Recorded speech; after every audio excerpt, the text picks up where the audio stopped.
Misteri kematian She Siti Jenar, jasad sang wali berubah jadi bangkai anjing hitam. Portal Majalengka tanggal 20 April tahun 2024, pukul 23.13 waktu Indonesia Barat. Penulis, Rahman Prayitno Sodikin. Editor, Tim Portal Majalengka. Portal Majalengka mengungkap misteri kematian She Siti Jenar atau She Lemah Abang yang disangka jasadnya berubah jadi bangkai anjing hitam. Benarkah jasad She Siti Jenar atau She Lemah Abang berubah menjadi bangkai anjing hitam? Simak kisahnya berikut ini. Terdapat dalam naskah Wangsakerta dan naskah Mertasinga, jasad She Siti Jenar atau She Lemah Abang dimakamkan di Kemlaten. Dituliskan dalam naskah Mertasinga, She Siti Jenar atau She Lemah Abang dieksekusi di alun-alun Sangkakala Buana. She Siti Jenar atau She Lemah Abang diikat di pohon Tanjung sebelum akhirnya ditusuk oleh Sunan Kudus dengan keris Sang Hyang Naga. Sempat terjadi kericuhan ketika proses penjatuhan eksekusi mati terhadap She Siti Jenar oleh para wali Songo. Kericuhan terjadi tatkala salah satu murid She Siti Jenar menyelinap ke persidangan dan hendak menusuk hakim. Beruntung sang hakim bisa diselamatkan, aksi murid She Siti Jenar bisa digagalkan oleh pasukan Bayangkara. Naskah Wangsakerta menggambarkan bahwa ketika disidangkan murid-murid She Siti Jenar sangat banyak sekali. Murid-murid She Siti Jenar berdatangan dan meratapi nasib nahas yang menimpa sang guru yang mereka puja. Bahkan setelah She Siti Jenar atau She Lemah Abang dimakamkan pun yang menziarahi makamnya tidak pernah putus-putus. Melihat fenomena yang ada, hal ini sangat mengkhawatirkan pemerintah Kesultanan Cirebon dan Demak. Sehingga akhirnya dibuatlah satu konspirasi, di mana ketika sepi, makam She Lemah Abang dibongkar. Dan jasad She Siti Jenar atau She Lemah Abang dipindahkan, sementara kubur yang lama diisi bangkai anjing hitam. Itulah sekilas kisah tentang misteri kematian She Siti Jenar atau She Lemah Abang yang jasadnya dikira berubah menjadi bangkai anjing hitam. Asteris asteris asteris.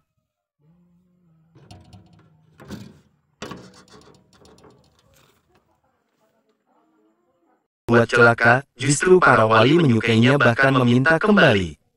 Cerita yang dialami pangeran terhadap para wali pun tersiar luas di kalangan rakyat Cirebon, sehingga docang sangat populer pada saat itu.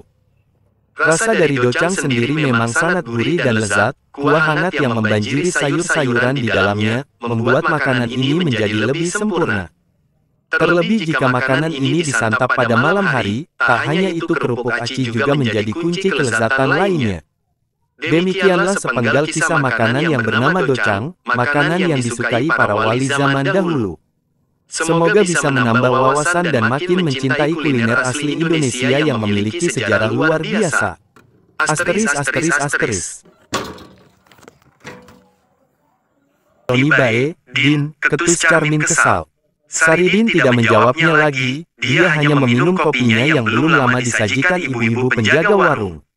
Suara lantunan Al-Quran berhenti tandanya hari sudah malam, pemuda-pemudi mulai keluar meninggalkan masjid. Kah, anaknya Bapak Khalil Ayu pisan, kuayang untungnya sinda di jodone, Charmin menunjuk perempuan muda dengan kerudung terselempang menutupi kepalanya dan membawa mukena yang dibalut sajadah di tangannya. Ora sanggup, kalau saya suruh dekati dia, kata Darban sembari menyeruput kopinya tapi pandangan matanya mengarah pada perempuan ayu tersebut. Orang mongkon ira kita negah, dan, ceplos Charmin. Saridin hanya tersenyum tipis, tapi dia juga tidak melepas pandangannya pada wanita cantik yang selalu menjadi pusat perhatian siapa yang memandangnya. Kang Punten, ana sing ngojek beli ya, kata Sarinah tiba-tiba sudah berada di hadapan mereka bertiga. Sontak saja mereka bertiga saling tatap, kaget dan campur aduk perasaannya. Nggak ada yang ngojek, nok, kata Saridin. Ai kuen motore sapa, Kang? Kembali tanya Sarinah menunjuk ke arah motor di sampingnya. Eken kita, nok, kembali jawab Saridin. Oli jalu bantuan, antarkan saya sampai rumah, Kang. Saridin terlihat bingung sampai-sampai dia menatap kedua rekan di sampingnya. Wis ora apa-apa, kapan maning bonceng wong ayu, kata Charmin sambil memukulkan sarungnya. Ayo nok, iya, Kang. Saridin langsung memarkirkan motornya dan membenarkan tempat kaki untuk berpijak bagi yang bonceng, setelah itu baru ia menyalakan motornya. Gelapnya malam tanpa rembulan dan hanya cahaya lampu motor berwarna oranye menyibak petangnya, menjadi penerang di setiap jalan berbatu yang dilalui. Kakang, asli wong larangan. Tanya Sarinah memecah keheningan. Dudu nok, kakang asli wong cempeh, adoh ya kang, midange. Arane bae wong bebaturan, nok, mendi ora, Sarinah gah, pengen duwe batur adohan, tapi ora wani metune, nang apa ora wani, wis gede iki, iya wis gede, tapi angger bae wedi bokat ana sing nyulik, terdengar suara tawa kecilnya. Saridin hanya tersenyum tipis menanggapinya, dengan pikiran yang tidak percaya bisa ngobrol dengan wanita cantik bunga desa larangan. Kakang Bagen, Dadi Bature, Senok, dek, jantung Saridin berdebar, wajahnya terlihat panik, bingung mau menjawabnya bagaimana.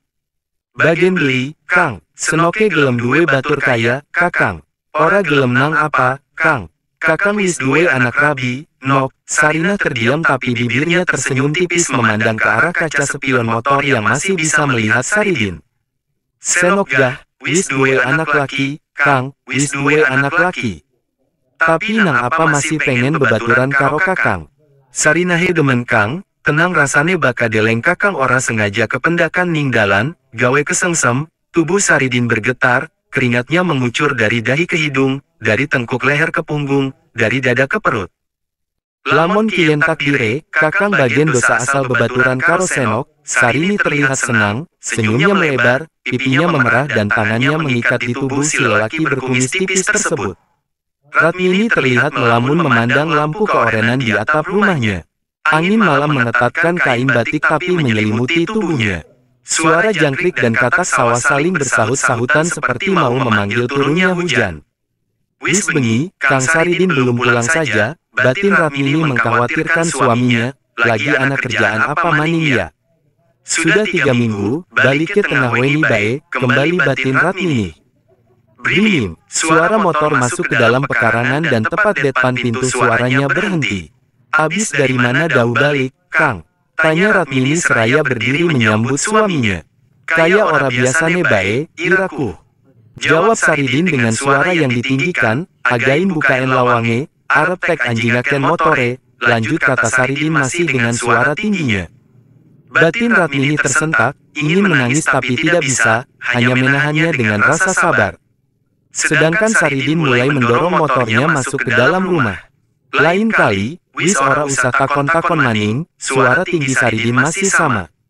Ratmini tidak menjawabnya, hanya menundukkan kepala menahan gejolak di batinnya. Ingin menangis, marah, tapi tidak bisa ia ungkapkan, cukup sabar dan berusaha bersikap baik pada suaminya dengan mengambilkan teh hangat yang sudah dibuatnya. Sukiki bengi, kakang Saridin ora bisa balik, mandor mongkon kakang kerja lembur. Iya, Kang, tanggapan Ratmini. Asteris. Pasar Jati Barang, toko emas. Kalung yang ini, bandule bagus ya, Kang, kata Sarinah. Senoke seneng, tanya Saridin. Sarinah menatap ke arah lelaki berkumis tipis dengan senyum tipis menggodanya, lalu menganggukkan kepala, iya, Kang, katanya malu-malu. Ai Senoke pengen mah, emeten nok, kakang sing bayar. Senyum di bibir Sarinah mereka, tangannya menggenggam tangan Saridin. Sebelum balik, mangan bakso dikit ya Kang, iya, sesenenge Senok bae, kakang mah, jawab Saridin seraya mengusap lembut pipi Sarinah. Asteris. Suara musik tarling yang diputar dalam mobil angkutan umum dengan judul akhir cerita, begitu meresap di batin Ratmini.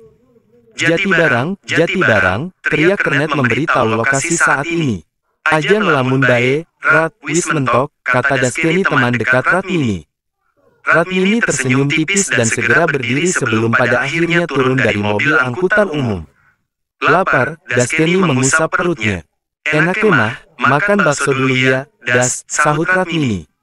Iya, juga, warung bakso seperti menghampirinya sudah ada di depan mata saja. Bersambung.